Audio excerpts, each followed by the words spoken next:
The waiter is taking a long time. There's quite a few people in here. I suppose it's going to take a few minutes. What he did at that wedding was awful. I know that he was caught kissing that other woman in the closet. But, in the closet, nobody yeah, I bothered to forgot tell about you. that. Did you tell Janet? Did you tell Jerry? No, I was just doing my own thing. But you remember, you told me I about didn't tell that. her. Did you tell her? I didn't hear about this till now. Oh, she didn't even know about it. Tell her. At the wedding, where we were all attending, he was caught in the closet kissing a woman that we didn't know. Yeah. It was so embarrassing. I didn't tell. If she doesn't know that he She did it, does not know it. Now, what should we do? we really need to talk to her.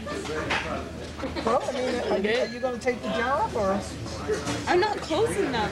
To her. Will you please do it? Talk to her. Do you both think I need to do this?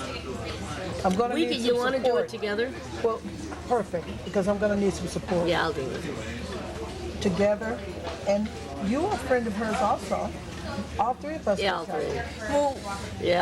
We'll take her out to coffee, maybe. Good idea. Yeah. That's a good idea. You want to call her up on your cell phone or something and ask her to come here? And bring her here? Yeah. Good idea. Oh, Jerry, I'm so glad you're there. Hello.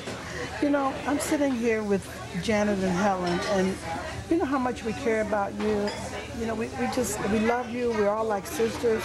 There's something very important that we need to say to you before you get married. And Helen wants to tell you. Jerry, it's Helen. I hope Amanita might have been a little harsh with you. We do have to talk. It's a little hard to say. Maybe you could come out and have a dinner with us sometime, because we'd love to talk to you. And, you know, we'll have just a good time, right? We do have something to bring up. And, all right. Janice wants to talk.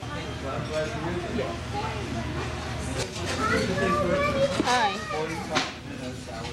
No, you don't understand. It's something we really need to tell you. Do you remember that wedding you were at 2 weeks ago? Amanita was at the wedding, and she saw Tom with another woman there. I'm just going to be very honest with you. We don't want you to marry that jerk.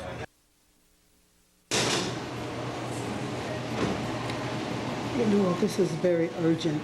I'm so glad you were able to meet me here. I have something to tell you. It's a lot different than before. I'm having this dream, and I'm on this bus, and there's no driver.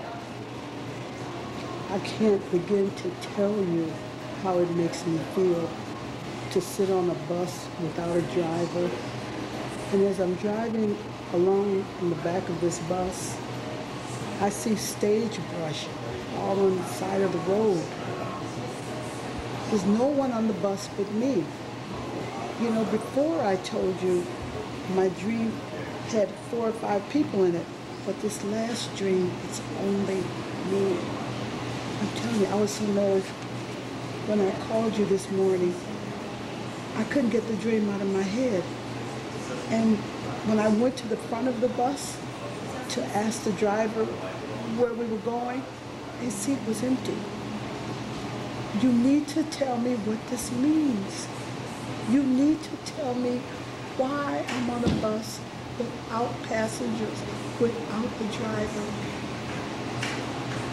The last thing I need in my life right now is to be on a bus going nowhere.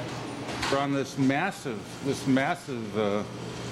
method of transportation, and you're wondering where the driver is. Maybe you might have the courage to slip into that driver's seat. I don't know, but I think that you want to be part of a group of something. You pride yourself on your individuality, but when you look around, the crowd is there. Have you considered drinking more? You need to help me. I had the strangest dream last night. I go to work as I go to every day. Take my security card and I swipe it, I get in. And then when I walked in, there was a pool of water. And it seemed to start to rise. And then, so of course I have to make phone calls right away to shut down all the servers, because these are the most critical servers in the whole company. They hold all our data, and to have water on them would be disastrous. And so I was already scared by that. And then what happened next was the computer started flashing. Core dump, core dump. And then all of a sudden, it started coming alive. And it started moving. And I got so scared. And the monitor seemed to get bigger and bigger. And I had to try to run, but there was water and I couldn't get out. And I didn't know what to do. And then it started spewing stuff out of the monitor at me. And I was so scared, and I'm wondering to myself, well, what does this all really mean? That is fascinating. You sound very protective of your workplace, and your mission seems to be quite critical. I guess that you already understand the responsibility of the power that you hold over all these people that depend upon you for data. You're afraid you don't screw up. Yeah. Well, it's just this dream I keep having.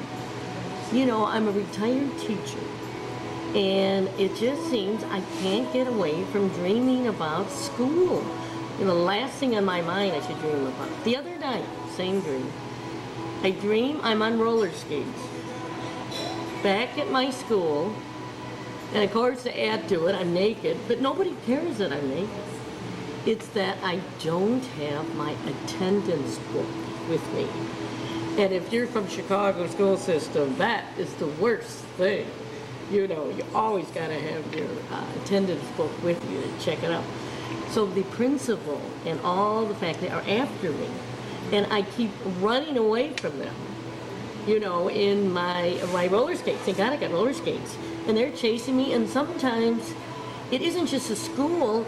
All of a sudden I go through a cocktail party, friends I know, people are chasing me, but I'm not scared. I just smile at them with my roller skates and just love it. I pick up a martini and an hors d'oeuvre and keep going, and then I'm back at school. And they're still saying, Miss Lundergan, we're going to have to fire you. That you feel immune and you feel powerful. But maybe you're already a little bit scared of what the future holds. You show your boldness by skating naked. But where would you put your attendance reports if you're naked?